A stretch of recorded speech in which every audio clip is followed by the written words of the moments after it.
கவனிப்பா.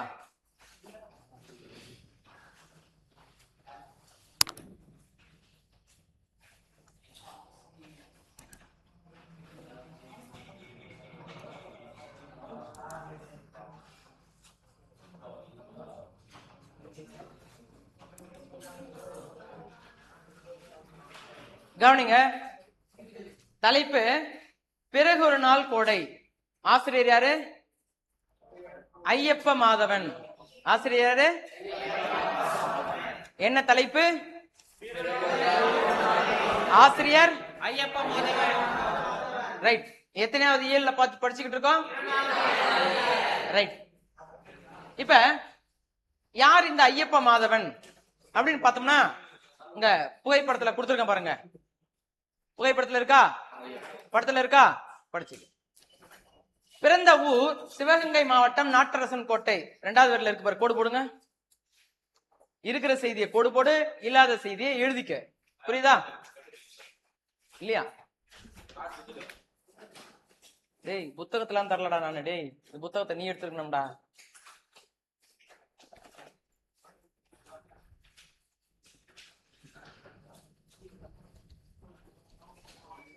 அங்க கோடு போட்டிருக்கீங்களா? சிவகங்கை மாவட்டம் நாட்டரசன் கோட்டை இருக்கா? ரைட். அடுத்தது பாருங்க, பிறந்த ஆண்டு.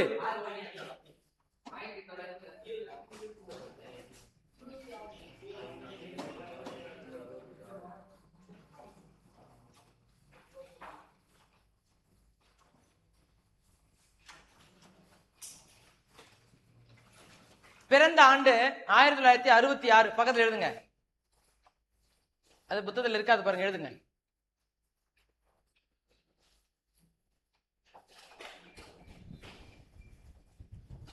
எழுதிட்டீங்களா? துறை உனக்கு இருக்கு. இதழியல் துறை, திரைத்துறை ஆகியவற்றில் இயங்கி வருபவர், இப்பொழுது வாழ்ந்து கொண்டிருக்கிறார். அதனால அது கோடு போடுங்க. இதழியல் துறை, திரைத்துறைன்னு அங்கே இருக்கு. எல்லாத்தையும் எழுதாத, நான் சொல்றதை மட்டும் எழுதுங்க. எல்லாத்தையும் எழுதாது, எல்லாம் புத்தகத்தில் இருக்குது சிலதெல்லாம். ரைட். இதழியல் துறை, திரைத்துறை ஆகியவற்றில் இயங்கி வருபவர். சரியா? எழுத்தின் விதை. இவரை எழுத தூண்டியவர் யார் அப்படின்னு பார்த்தோம்னா, மீரா என்று சொல்லக்கூடிய மீ ராசேந்திரன். மீ ராஜேந்திரன் என்று சொல்ல, ராசேந்திரன் சொல்லுவாங்க தமிழ்ல. அப்ப மீ ராசேந்திரன் என்று சொல்லக்கூடியவர் தான் இவரை எழுத தூண்டினாரு. அப்படி எழுத தூண்டினதுனால ஏராளமான கவிதை நூல்களை இவர் எழுதியிருக்கிறார். அப்புறம் ஒரு படத்தை கூட இயக்கிற, குறும்படங்களை கூட இயக்கியிருக்கார். ஷார்ட் பிலிம் நம்ம சொல்றோம் இல்லையா, அந்த ஷார்ட் பிலிமை இவர் இயக்கியிருக்கிறார். என்னென்ன அப்படின்னு பார்த்தோம்னா, இன்று என்கின்ற கவிதை குறும்படத்தை இயக்கியவர். புத்தகத்தில் இருக்கா? கோடு போடுங்க.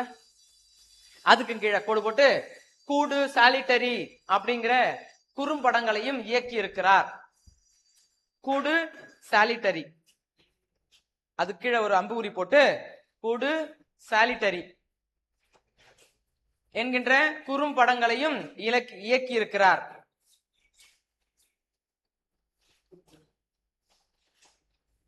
எழுதியாச்சா? இங்க பாருங்க, அவருடைய நூல்கள் நமக்கு கொடுத்திருக்காங்க புத்தகத்துல. மழைக்கு பிறகும் மழை இருக்கடா, நான் என்பது வேறொருவன், நீர்வெளி, இதெல்லாம் புத்தகத்தில் இருக்குது.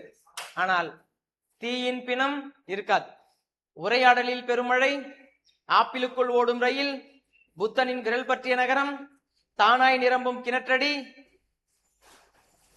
எஸ் புல்லட், நிசி அகவல், சொல்லில் விழுந்த கணம் என்று பல்வேறு நூல்களை அவர் உருவாக்கி இருக்கிறார். சரிங்களா? கூடுதலா ஒரு 2 மட்டும் எழுதிக்கிறியா? புத்தகத்துல இருக்கிறத தவிர்த்து எழுதுங்க. தீயின் பிணம், தீயின் பிணம். அடுத்தது உரையாடலில் பெருமழை அல்லது ஆப்பிளுக்குள் ஓடும் ரயில். ஏதாச்சும் ஒரு 2 எழுதிக்க. 2 மட்டும் எழுதிக்க கூடுதலா. ஏன்னா உன்னுடைய அறிவை விரிவு செய்வதற்கான வழி இது.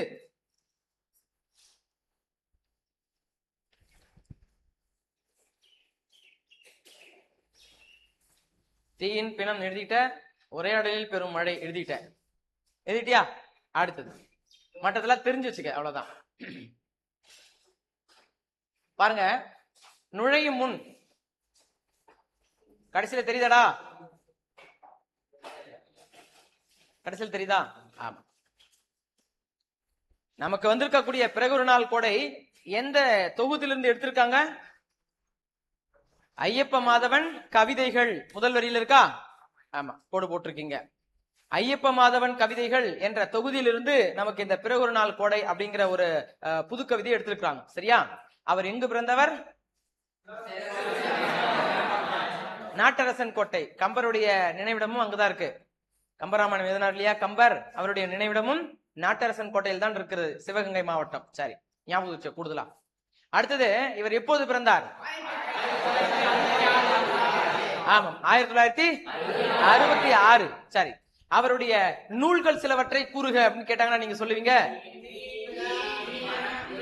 முதல்ல எப்பயுமே கவனி, புத்தகத்தில் இருக்கக்கூடிய செய்திகளை முதலில் சொல்லிட்டு பின்பு கூடுதலாக சொன்ன செய்திகளை நீங்க சொல்லணும். இப்ப சொல்லுங்க, அவர் இயற்றிய நூல்கள். 2, நான் என்பது வேறொருவன். 3, 4, 5 என்று ஒரு 5 நூல்கள் எழுதிக்க. புரியுதுங்களா? ரைட். வேற ஏதாவது கூடுதலா இருக்கா? முடிச்சாச்சு. அப்ப 2 கூடுதலா எழுதிட்டு நீங்க அதையும் சொல்லிட்டீங்க. புரியுதா? ரைட். இப்ப அடுத்தது கடைசியா சில செய்திகள் கொடுத்திருக்காங்களா? என்னது அது? இதழில்துறை, திரைத்துறை ஆகியவற்றில் இயங்கி வருபவர், இப்பயும் வாழ்ந்துகிட்டு இருக்காருன்னு தெரியுது. இன்று என்ற கவிதை குறும்படத்தை இயக்கி இருக்கிறாரு. அது கூட இன்னும் வேற என்ன எழுதியிருக்காரு? கூடு சாலிட்டரி என்கின்ற இந்த குறும்படங்களை இயக்கி இருக்கிறார் அப்படின்னு செய்தி தெரியுது நமக்கு. அடுத்தது பாத்தீங்கன்னா, மழைக்கு பிறகு மழை, நான் என்பது வேறொரு, நீர்வெளி முதலான கவிதை நூல்களையும் படைத்துள்ளார். ரைட், இது வரைக்கும் நம்ம தெரிஞ்சுக்கிட்டோம். இப்ப அப்படியே நூல்வெளிக்கு வாங்க. நூல்வெளிக்கு வாங்க. மாறுபட்ட 2 இணைகிற போது புது அழகு புலப்படுகிறது. என்னடா வேறு வேறான 2 விஷயங்கள் சேருகிற போது ஒரு புதுமையான ஒரு அழகு புலப்படுகிறது அப்படிங்கிறாரு. என்னது அது? கீழே பாருங்க. பகலும் இரவும் சந்திக்கும் அந்தி அழகு. பகலும் இரவும் சந்திக்கும். பகல் வெளிச்சமாக இருக்கும், இரவு இருட்டா இருக்கும். இது 2ம் சந்திக்கக்கூடிய இடம். வெளிச்சமாவும் இருக்கும், கொஞ்சம் இருட்டாவும் இருக்கும். இது மாலை ஒரு 6 மணி, 6:30 அப்படின்னு பார்த்தோம்னு சொன்னா அப்படியே கொஞ்சம் இருட்டாவும் இருக்கும், கொஞ்சம் வெளிச்சமாவும் இருக்கும். அப்படிப்பட்ட ஒரு அந்த சூழல்ல அப்பதான் படபடத்து திரிகின்ற அந்த பறவை இனங்கள் போய் கூடுதல் அடைகின்ற அந்த வேலை. சரியா? இப்படிப்பட்ட இயற்கை காட்சிகள் ஏராளமா இருக்கும். அப்ப மாறுபட்ட 2ம் சந்திக்கிற போது இயற்கை காட்சிகள் மிக அழகாக இருக்கும் அப்படின்னு சொல்றாரு. அடுத்தது பாருங்க. கடலும் கரையும் கடலும் சேரும் ஓரம் அழகு. கடலும் அழகு, தரையும் அழகு. ஆனால் 2ம் சந்திக்கக்கூடிய கடற்கரை அப்படிங்கிறது கூடுதல் அழகு. அப்படியே அந்த அலைகள் அப்படியே ஒரு உருவமாக இருக்கக்கூடிய இந்த அலைகள் அப்படியே உருவமில்லாமல் கரையோடு கரைகிற பொழுது அதை காணுகிற நம்முடைய மனமும் லேசாக மாறிவிடுகிறது. அதனாலதான் போயிட்டு மாலை வேளைகளில கடற்கரைக்கு சென்று காற்று வாங்கி கொண்டு அந்த இயற்கையின் அலைகளை ரசித்துக் கொண்டிருப்பார்கள் எல்லோரும். சாயந்தரத்துல பீச்ல பாத்தீங்கன்னா அவ்வளவு கூட்டம். மெரினா பீச் போயிருக்கேன் யாராச்சும்? சாயந்தரத்துல தான் அவ்வளவு கூட்டம் இருக்கும். அதுவும் ஞாயிற்றுக்கிழமை சாயந்தரம் பார்த்தோம்னா திருவிழா, ஒவ்வொரு வாரமும் திருவிழா மாதிரி இருக்கும் அங்க கூட்டம். அவ்வளவு கூட்டம் இருக்கும். சரி, எதுக்காகன்னு கேட்டா அந்த சாயந்தரத்துல அந்த அழகை ரசிப்பதற்காக. சரிங்களா? அடுத்தது பாருங்க. மழையின் ஊடே வெயில் வரும் வேலை காட்டுகிற அழகுகள் பார்க்க திகட்டாதவை. மழை பெய்து கொண்டிருக்கிறது, அதே வேளையிலே வெயிலும் வருகிறது என்று சொன்னால் அந்த நேரத்துல நம்ம இயற்கை காட்சிகள், அளவிட முடியாத இயற்கை காட்சிகள் நம்ம பார்க்கலாம். எப்பொழுது? மழை பெய்து கொண்டிருக்கிற வேளையில வெயில் வருகிற பொழுது. மழையும் பெய்கிறது, வெயிலும் வருகிறது அப்படின்னா ஏராளமான இயற்கை காட்சிகளை நம்மால் ரசிக்க முடியும். சரி, என்னன்னு சொல்றாரு பார்க்கலாம். நீரில் நனைந்து வெயிலில் காயும் நகரத்தில் பளபளக்கும் மரக்கிளைகள் சொட்டும் நீர்த்துளிகளும் வெயில் கண்டு மகிழ்ந்த பறவைகளின் இசைப்பும் நெஞ்சில் தடமாய் வழிகின்றன. அப்போ இந்த ஒவ்வொரு மழை பெய்கிறது, அந்த நேரத்துல வெயில் வருகிறது, அப்புறம் இருக்கக்கூடிய அழுகுகள் நீக்கப்பட்டு அதை ரொம்ப நேரம் மழைக்காக ஒதுக்கி கொண்டிருக்கக்கூடிய இந்த பறவையினங்கள் வெளியில படபடபென்று அடித்துக் கொண்டு செல்கிறது. அது எழுப்புகிற ஓசை, இது எல்லாமே பார்ப்பதற்கு அழகாக இருக்கும். இது நெஞ்சில் நீங்காத இடம் பிடிப்பவை அப்படின்னு சொல்றாரு.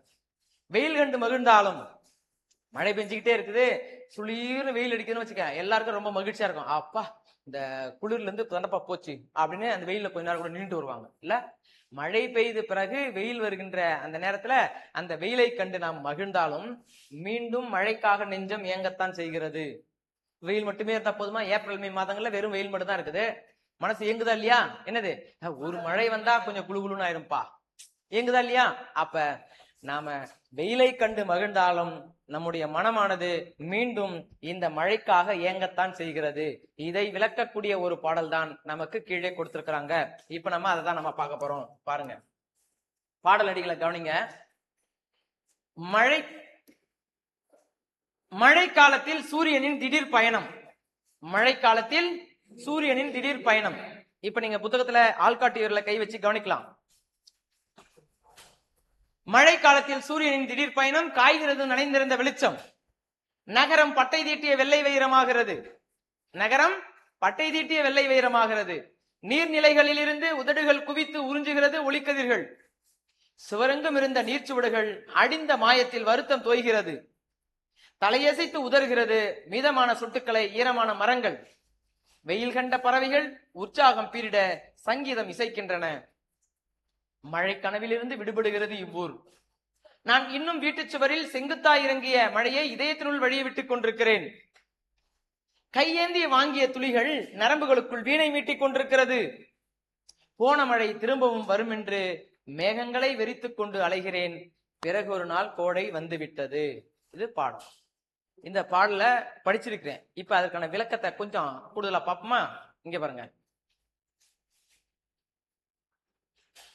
மழை காலத்தில் சூரியனுடைய திடீர் பயணம். சூரியன் வருகிறது, திடீரென்று சூரியன் வருகிறது. சரி, இந்த திடீர் பயணத்துல என்னென்ன மாற்றங்கள் நிகழ்கிறது அப்படின்னு பாத்தீங்கன்னா, இங்க பாருங்க, காய்கிறது நனைந்திருந்த வெளிச்சம். நனைந்திருந்த வெளிச்சம்னா நனைந்த பகுதியிலெல்லாம் சூரிய ஒளியால் காய்ந்து கொண்டிருக்கிறது. லேசா அப்படியே மழை போட்டுச்சு, சூரிய ஒளி வந்துச்சுன்னு வச்சுக்க, என்ன பண்ணோம்? அந்த தண்ணியெல்லாம் காணாமல் போயிடும். ஏன்னா அதெல்லாம் காய்ந்து விட்டது, காய்ந்து விட்டது. சரியா? அப்ப காய்கிறது நனைந்திருந்த வெளிச்சம். அடுத்து சொல்றாரு பாருங்க, நகரம் பட்டை தீட்டிய வெள்ளை வைரமாகிறது. இதனால நகரம் பட்டை தீட்டிய வெள்ளை வைரமாகிறதுனா ஒரு 2 மதிப்பெண் கூர்ந்து கவனிங்க. இப்ப எங்கு பார்த்தாலும், அதுவும் இந்த சாலை ஓரங்களிலே இருக்கக்கூடிய மரங்களும் வீடுகளும் அந்த போக்குவரத்தினால ஏராளமான வாகனங்கள் அப்படி இப்படியும் போயிட்டு வருவதனால ஏராளமான தூசுகள் அந்த இலைகளின் மீதும் அந்த வீட்டினுடைய முகப்பு பக்கத்தில் மீதும் படிந்திருக்கும். வெறும் மழை காலங்கள் அவ்வளவா இருக்காது. வெயில் காலங்கள்ல பாத்தீங்கன்னா சாலை ஓரங்களிலே யாருடைய வீடு இருந்துச்சுன்னு சொன்னா அங்க இப்படியும் அப்படியும் வாகனங்கள் போயிட்டு வருதா, தூசுகள் கிளம்புதா, அந்த நேரத்துல அந்த ஜன்னல்களிலோ இல்ல பக்கத்துல சோத்துல எப்படி போய் திரண்டி பாத்தீங்கன்னு வச்சுக்க, மண்ணா இருக்கும் இல்ல. அப்புறம் அந்த சாலை ஓரங்களில் இருக்கக்கூடிய மரங்கள்ல அந்த இலைகளுக்கு மேல அந்த தூசுகள்லாம் படிஞ்சிருக்குதா? அப்ப மழை வந்தவுடன் இதெல்லாம் அப்படியே துவைச்சு போட்ட மாதிரி சுத்தமாயிடும். வீடுகள்லாம் சுத்தமாயிரும். அப்போ அதுக்கப்புறம் லேசா 1-2 நீர்த்துளிகள் இருக்குன்னு வச்சுக்கோங்களேன், சூரிய ஒளி படுது. இப்ப எப்படி இருக்கும் பாக்குறதுக்கு? பளிச்சுன்னு இருக்கும். இயல்பாக வெயில் அடிப்பதற்கும் மழை பெய்த பின்பு வெயில் அடிப்பதற்கும் வேறுபாடுகள் உணர்ந்திருக்கிறீங்களா? இயல்பா வெயில் அடிச்சுன்னா வெயில் அடிச்சு வெளிச்சமா இருக்குது. ஆனால் மழை பெய்த பின்பு வெயில் அடிச்சுன்னு வச்சுங்களேன், ஏதோ பளிச்சுன்னு இன்னொரு கூடுதலா 2-3 லைட் போட்ட மாதிரி பளிச்சுன்னு இருக்கும். காரணம் என்னன்னு கேட்டா, எங்கெங்கெல்லாம் அழுக்குகள் இருந்துச்சோ அந்த அழுக்குகள் எல்லாம் நீக்கப்பட்டு அது புது பொலிவு பெறுகிறது சூரியனுடைய வெளிச்சத்தினால. சரி, இது கிராமங்கள்ல. நகரங்கள்ல எப்படிப்பா இருக்கும் அப்படின்னு பாத்தீங்கன்னு சொன்னா, நகரங்கள் இன்னும் அதிகமான அந்த தூசுகளோடு, அந்த சாலைகள்ல தூசுகளோடு அந்த சுவர்கள் எல்லாம் இருக்கும், வீடுகள் எல்லாம் இருக்கும். மரம் செடி கொடிகள் எது இருந்தாலும் அந்த தூசுகளோடு தான் இருக்கும். சரி, அந்த நேரத்துல நிறைய மழை பெஞ்சு விட்டுட்ட உடனே லேசா நீர்த்திவளைகள் மட்டும் இருக்குது. அப்ப அங்க இருக்க அழுக்குகள் எல்லாம் நீங்கிட்ட உடனே இப்ப சூரியன் ஒளிப்பட்ட உடனே அந்த நகரம் அப்படியே வைரம் மாதிரி ஜொலிக்குது, அப்படி பளபளன்னு மின்னுது. ஏன்னு கேட்டா, ஏற்கனவே இருந்த அழகை விட இப்போது கூடுதலாக பளிச்சென்று இருக்கிறது. அதனாலதான் அவர் சொல்றாரு, அப்படிப்பட்ட வேலையில இந்த நகரம் எனக்கு எப்பாரு காட்சி தருது அப்படின்னு சொன்னா, பட்டை தீட்டிய வெள்ளை வைரம் போல காட்சி தருகிறது அப்படிங்கிறார். ஏன் பட்டை தீட்டுதல் அப்படிங்கிறாங்க? என்னது இது அப்படின்னா, வைரத்தை சுத்தம் செய்யக்கூடிய ஒரு முறைக்கு பேரு பட்டை தீட்டுதல். தங்கத்தை சுத்தம் செய்யக்கூடிய முறைக்கு என்ன பேர் தெரியுமா? தங்கத்தை எப்படி சுத்தம் பண்ணுவாங்க? உங்ககிட்ட தங்கம் இருக்குது, இந்த மாதிரி ஒரு பொருள் இருக்குது உங்ககிட்ட, எப்படி சுத்தம் பண்றது? அதை எப்படா சுத்தம் பண்ணுவாங்க? அது சோப்பு போட்டு ஷாம்புலாம் போட்டு தேய்ப்பாங்க ஐயா. அது மேலடா சுத்தம். உள்ள அந்த தங்கத்துக்குள்ள அழுக்கு இருக்குதுன்னா எப்படி நீக்குவாங்க? நெருப்புல போடுவாங்க. நெருப்புல போட்டாங்கன்னா உருகி அது மேல இருக்கக்கூடிய அழுக்குக்கெல்லாம் நீக்கிட்டு அப்படியே அது என்ன பண்ணும், உருகி ஏதோ ஒரு உருண்டையா மாறிடும். அதுக்கப்புறம் தான் அதை தட்டி தட்டி ஏதாச்சும் பொருள் சேர்த்து அதுதான் தட்டி தட்டியா என்ன பொருள் நமக்கு தேவையோ அந்த பொருள் மாதிரி அதை உற்பத்தி பண்ணுவாங்க. சரிங்களா? அப்போ அதுல அழுக்குகள் இருந்தால் நீக்கக்கூடிய முறைக்கு பேரு புடம் போடுதல். புடம் போடுதல் அப்படின்னு பேரு. சரிங்களா? ரைட்டு. இப்ப தங்கத்தை தூய்மைப்படுத்துகிற வழி என்னன்னு கேட்டா, அதை பட்டை தீட்டுவாங்க. இப்படி இப்படி சின்னதா கறி வச்சிருப்பாங்க. அந்த கருவியை எந்தெந்த பக்கம் அது துண்டிச்சிருக்காங்களோ அந்த பக்கத்துல வச்சு இப்படி தேய்ப்பாங்க. தேய்ச்சாங்கன்னா அது மேல இருக்கக்கூடிய அழுக்குகளை நீக்கப்பட்டு பளபளப்பா இருக்கும். அதுவும் ஏதாச்சும் ஒளி பட்டுச்சுன்னு வச்சுக்கோங்களேன், அப்படியே அது பல்வேறு விதமா மின்னும். இல்லையா? அதான் தக தக தகவென்று மின்னும். அப்போ வைரம் மின்னுவது போல இந்த நகரமும் என்ன பண்ணுது, அந்த சூரிய ஒளிபட்டு ஒரே ஒரு துளி அங்கங்க நீர்த்துவளைகள் இருக்கு இல்லையா, அதுல சூரிய ஒளிபட்டு அப்படியே பிரகாசிக்குது. பளிச்சுன்னு அந்த ஒளி கற்றைகள் எல்லாம் என்ன பண்ணுது, பளிச்சென்று வீசுகிறது. அது அவர் சொல்றாரு, இந்த நகரம் பட்டை தீட்டிய வெள்ளை வைரமாக காட்சி தருகிறது அப்படிங்கிறாரு. எதனால? ஏற்கனவே மழை பெய்ததுனால அங்க இருந்த அழுக்குகளால் நீக்கப்பட்டு அங்க இருக்கக்கூடிய ஓரிரு நீர்த்துளிகளால சூரிய ஒளி அதன் மீது பட்டு நகரம் பட்டை தீட்டிய வெள்ளை வைரம் போல மின்னுகிறது. கேட்டா சொல்லுவியா நாளைக்கு? நகரம் பட்டை தீட்டிய வெள்ளை வைரமாக மாறுகிறது. எவ்வாறு அப்படின்னு கேட்டா, மழை பெய்ததையா, அங்கிருந்த அழுக்குகள் எல்லாம், எல்லா பகுதியிலும் இருந்த அழுக்குகள் எல்லாம் நீங்கப்பட்டது. அப்படி நீங்கியவுடன் அங்கிருந்த சில துளிகள் மீது சூரிய ஒளி பட்டது. அப்படி சூரிய ஒளி பட்டதனால அங்க அந்த சூரிய ஒளியினுடைய கற்றைகள் அந்த ஏற்கனவே இருக்கிற அந்த நீர் திவலைகளில பட்டு அப்படியே பளபளப்பாக மின்னுகிறது. இந்த காட்சியை தான் அவர் சொல்றாரு, நகரம் பட்டை தீட்டிய வெள்ளை வைரமாக காட்சி தருகிறது. அடுத்தது, நீர்நிலைகளில் இருந்து உதடுகள் குவித்து உறிஞ்சுகிறது ஒளிக்கதிர்கள். மழை பெஞ்சு அங்கங்க தண்ணி குட்டை குட்டையா நின்றுட்டு இருக்குன்னு வச்சுக்கோங்களேன், அங்கங்க குட்டை குட்டையா தண்ணி நின்றுட்டு இருக்கு. மறுநாள் போய் பாத்தீங்கன்னா பாதி தண்ணி உள்ள இழுத்துக்கிட்டு இருக்கோம், பூமி இழுத்துக்கும் இல்லையா? பூமி இழுத்துக்கும் தானே. மிச்சம் வெயில் அடிச்சிச்சு, என்ன பண்ணோம்? ஆவியா போயிடும் இல்ல? ஆவியா போயிடும். அந்த ஆவியா போகிறதான் இவர் சொல்றாரு, நீர்நிலைகளில் இருந்து உதடுகள் குவித்து உறிஞ்சுகிறது ஒளிக்கதிர்கள் அப்படிங்கிறது. சூரிய ஒளி பட்டவுடன் அந்த அங்கங்க இருக்கக்கூடிய அந்த குட்டம் குட்டையா இருக்கக்கூடிய தண்ணியில் இருக்கக்கூடிய அந்த நீர்கள்லாம் என்ன பண்ணும், ஆவியா போயிடுது. அப்ப ஆவியா போயிட்டு அது மட்டும் எங்க போகுது, அப்படியே மேகமாக மாறி அப்புறம் அதுக்கான ஒரு சூழல் வருகிற வரைக்கும் அது வெள்ள மேகமாக இருந்து அதுக்கப்புறம் ஒன்னா சேர்ந்து கார் மேகமா மாறி அப்புறம் திரும்ப மழையா அது போய் நிற்கும். அதானே சுழற்சி. கடல் இருக்கக்கூடிய நீரை அப்படியே உறிஞ்சிக்குதுன்னா ஆவியா எடுத்துக்குதுரா, எடுத்துக்கிட்டு அதெல்லாம் ஒன்றா சேர்ந்து மேக கூட்டமா மாறுது. அதுக்கப்புறம் அதெல்லாம் இறுகி அப்படியே கார் மேகமாக மாறி அப்படியே தரைப்பகுதியில எல்லா இடத்துலயும் மழையாக பெய்கிறது. இதானே நீர் சுழற்சி. அப்படித்தானே போகுது. அப்போ உதடுகள் குவித்து உறிஞ்சுகிறது. எது உதடுகள் வைத்து உரியும் தண்ணீரை? இங்க நாம பார்க்கக்கூடியது எங்க? நாய், அப்புறம் ஆடு மாடு, இந்த எல்லாமே பாத்தீங்கன்னா விலங்கினங்கள் எல்லாமே அப்படியே வாயை வச்சு குடிக்கும். சில வேலைகள்ல நாம அது மாதிரி ஏதாச்சும் குடிச்சிருக்கிறோம், அது மாதிரி அப்படியே போய் வாயை வச்சு குடிப்போமா? இல்ல, நம்ம ஒரு கோலையில ஊத்தி அதுக்கப்புறம் தான் எடுத்து குடிப்போம். இல்ல, எடுத்து நம்ம கிட்டதான் இருந்து குடிப்போம். தண்ணி இருக்கிறதுக்கே வாயை வச்சுன்னு போமா? அண்டால தண்ணி வச்சிருக்காங்க, அப்படியே போய் அப்படியே குச்சி நாய் மாதிரி குச்சிட்டு வந்துருமா? அப்படிலாம் குடிக்க மாட்டோம்ல. அப்போ யாருக்கு இத சொல்றாங்க அப்படின்னு கேட்டா, விலங்கினங்கள் எவ்வாறு குடிக்குமோ அது போல வாயை வைத்து உரிவது போல இந்த சூரியனும் எங்கெங்கெல்லாம் நீர்நிலைகள் இருக்கிறதோ அதெல்லாம் அப்படியே வாயை வைத்து உரிந்து கொள்கின்றது அப்படிங்கிற அந்த படத்திலயும் அதான் கொடுத்துருக்காங்க, உங்க புத்தகத்திலயும் அதான் கொடுத்துருக்காங்க. பாருங்க, எல்லாம் தெரியுதா? சரி, தெரியுது.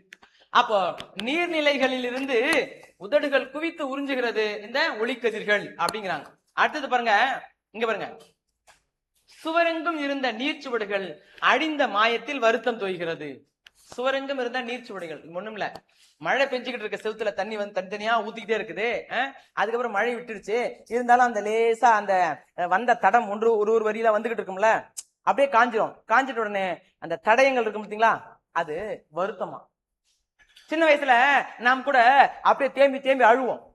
ஏதாச்சும் ஒரு பொருள் வாங்கி தரலன்னா, அப்பா வாங்கி தரலாம், எனக்கு வாங்கிதான் அழுவோம். தண்ணி இங்க கொட்டும், தொடைக்கானா தொடைக்க மாட்டான், நம்மால் ஏன் அவங்க பார்க்கணும்ல, பார்த்தா தானே இறக்க குணத்தோட அப்புறம் வாங்கி தருவாங்க. துடைக்க மாட்டான், அப்படி துடைக்க மாட்டான். வரலன்னா இறக்கி அப்படியே இறக்கி கீழே இறக்கி விட்டுட்டு, வரலன்னா கூட இறக்கி விட்டுட்டு என்ன பண்ணா அப்படியே இப்படி சுட்டு வந்துகிட்டே இருக்கும். அது வரைக்கும் போய் காட்டி தண்ணி அழுதுகிட்டு இருக்கேன் மாதிரி, சீக்கிரமா வாங்கி கொடு எனக்கு அப்படின்னு அந்த தண்ணியை துடைக்காமல் கூட என்ன பண்ணுவோம், அடம் பிடிச்சி பொருளை வாங்கிடுவோம் இல்ல. அந்த நேரத்துல கண்ணாடி போய் பார்த்தேன்னு சொன்னா இந்த இடத்துல மட்டும்தான் தண்ணி இருக்கும், அது வந்தது தடயம் மட்டும் இருக்கும் இல்லையா. அது அந்த சாக்கையா இருக்குன்னு சொல்லுவாங்க இல்லையா, அந்த சுவடு. அந்த சுவடு மாதிரி இந்த சுவர்களிலே நீர் அப்படியே வந்துகிட்டே இருந்துச்சு. திடீரென்று காணாமல் போனது, அந்த திவலை மட்டும் இருக்கிறது. அதுக்கப்புறம் அந்த வந்த பகுதியெல்லாம் தடமாக இருக்கிறது அப்படிங்கிறார். ஒண்ணும் இல்ல, நீ வீட்டுல போயிட்டு முகம் பாக்குறல்ல, கண்ணாடி பாக்குறியா, முகம் பாக்குறியா, லேசா அப்படி லேசா அப்படி தெளிச்சுட்டு பாத்தீங்கன்னா அப்படியே வரிசையா அப்படி கீழே இறங்கிட்டு வரும். கொஞ்ச நேரத்துல அது வெயில் காலமா இருந்துச்சுன்னு வச்சுக்கோங்க, சீக்கிரமா காஞ்சிரும். அந்த வந்த பகுதி மட்டும் தடைய மாதிரி தெரியும் வரி வழியா. அது என்ன சொல்றாங்க இங்க பாருங்க, சுவரெங்கும் இருந்த நீர்ச்சுவடுகள் அழிந்த மாயத்தில் வருத்தம் தோய்கிறது. அடுத்து சொல்றாங்க இங்க பாருங்க, தலையசைத்து உதறுகிறது மீதமான சொட்டுக்களை ஈரமான மரங்கள். நீ கூட குளிச்சுட்டு வந்து தலை குளிச்சுட்டு வந்துருவேன், குளிச்சுட்டு வந்து மொத்தமா சுத்தி இருக்கும் தண்ணி போரா. அம்மா பார்த்தாங்கன்னா எடுத்துன்னு வருவாங்க ஏதாச்சும் ஒரு விளக்கு மாறுவோ இல்ல கையில கிடைக்கிற பூரி கட்டி எடுத்து வந்து, ஏன்டா எருமை தலையை வச்சு தோட்டியா, அதை விட்டு இப்படி இப்படி ஆடு மாதிரி சிலிப்பிக்கிட்டு இருக்க அப்படிம்பாங்க இல்ல. அப்போ நாம் எவ்வாறு பண்றோமோ அந்த மாதிரி மழை விட்ட பிறகும் மரமானது அந்த நீர் திவலைகளை சொட்டி கொண்டே இருக்கும். அதான் சொல்லுவாங்க, அடைமழை விட்டாலும் செடி மழை விடாது என்று சொல்வார்கள். கேள்விப்பட்டிருக்கியா? ஏன்னா நம்ம தோழர்கள் செய்வாங்க, மழை விட்டுட்ட பிறகு மரத்தை கீழே போய் நின்னா அப்படி இருந்துட்டு அந்த மாட்டை அப்படி இப்படி ஆட்டி விட்டு ஓடி வந்துருவான். அந்த கிளையை மட்டும் ஓட்டி ஆட்டி விட்டுட்டு ஓடி வந்துருவான். ஏன்னா தப்பு தப்பு தப்பு தப்பு தண்ணி கொட்டும். பண்ணிருக்குமா இல்லையடா? அப்ப இதே ஒரு காற்று அடிச்சதுனாலும் அதே தானா விழும். காற்று அடிச்சதுனால கூட அந்த இடத்துல மழையானது அப்படியே கொட்டும். மழை கொட்டுதா? சொட்டுது. இப்ப மரங்களில் இருந்து கவனிப்பா தம்பி, மரங்களில் இருந்து அந்த மழை விட்ட பிறகும்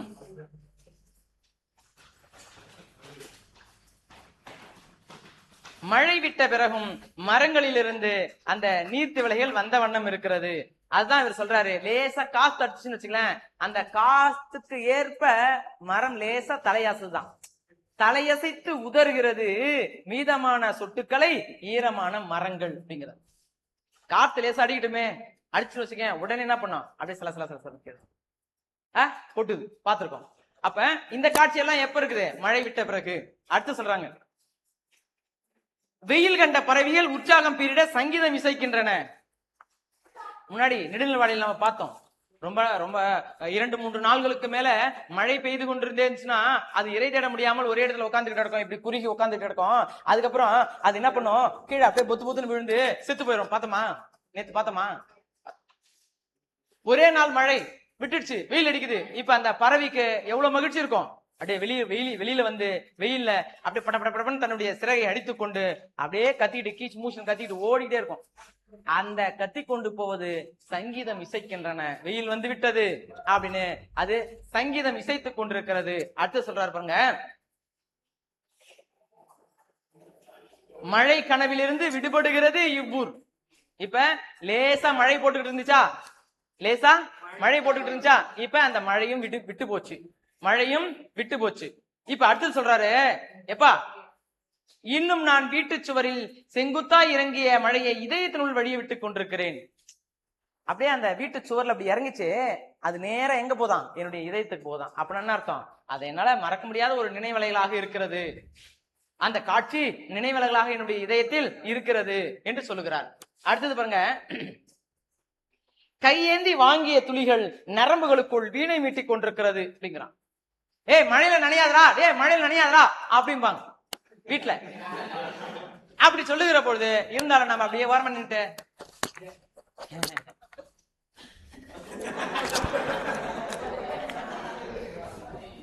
ஆமாவா அந்த மாதிரி பண்றோமா? அப்ப அப்படி கையேந்தி வாங்கிய துளிகள் நரம்புகளுக்குள் வீணை மீட்டிக் கொண்டிருக்கிறது.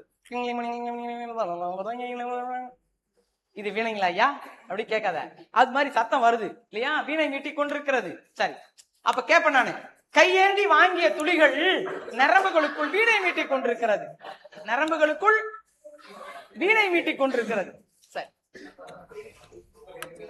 ஏய் அடுத்தது பரா, போன மழை திரும்பவும் வரும் என்று மேகங்களை வெறித்து கொண்டு அலைகிறேன். இப்பதான் மழை போச்சு, மறுபடியும் மழை வருமோ என்று அந்த மழை மேகங்களை பார்த்து கொண்டு திரிகிறேன். ஆனால் என்னாச்சு, பிறகு ஒரு நாள் கோடை வந்து விட்டது, மறுநாளே வெயில் காலமாகி விட்டது அப்படின்னு நமக்கு இந்த பாடத்துல சொல்லி முடிச்சிருக்காங்க. புரியுதா? ரைட். இதுல ஒவ்வொன்றும் ஒவ்வொரு அசைவுகளை கொடுத்து வச்சிருப்பேன், இதுல பிடிஎஃப் போட்டதுனால உனக்கு வராது. சரி, இங்க பாருங்க, பாடல திரும்ப ஒருத்த மட்டும் இருந்து படி பார்க்கலாம்.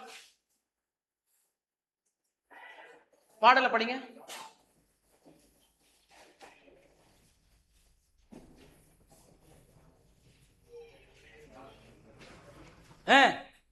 சத்தமா படிடா.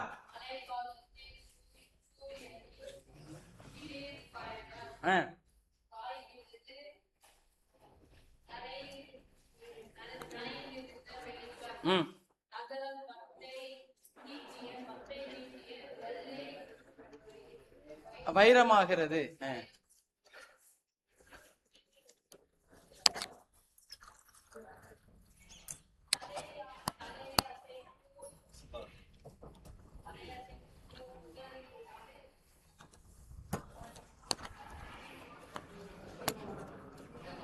மீதமான சொட்டுக்களை ஈரமான மரங்கள்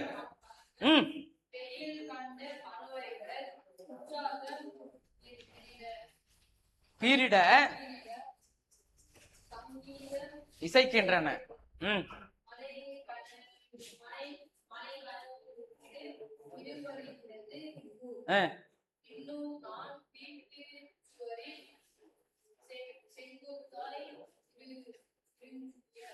இறங்கிய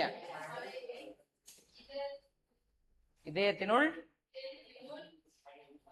வழியை விட்டுக் கொண்டிருக்கிறேன்.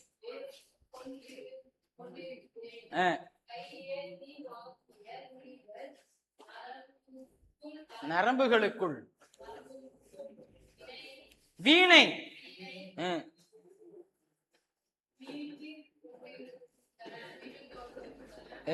வீணை மீட்டிக் கொண்டிருக்கிறது, கொண்டிருக்கின்றன. சரிதான், புத்தகத்துல அப்படிதான் இருக்கும்.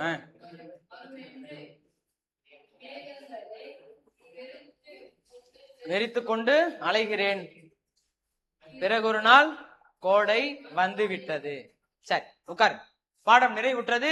இதனுடைய செயலாக்க வடிவத்தை மட்டும் இப்ப நம்ம பார்க்கலாம். இருங்க, அப்படியே அசையும் உருவங்களை வச்ச இங்க பார்க்கலாம். இருங்க.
warna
ஏய் தாண்டா சொன்ன.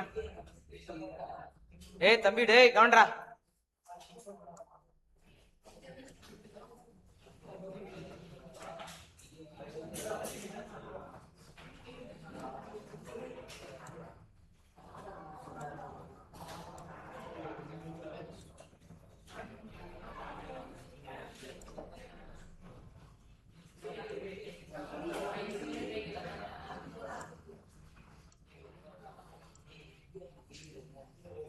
சரி இது அப்படியே ஓடிட்டு இருக்கோம்.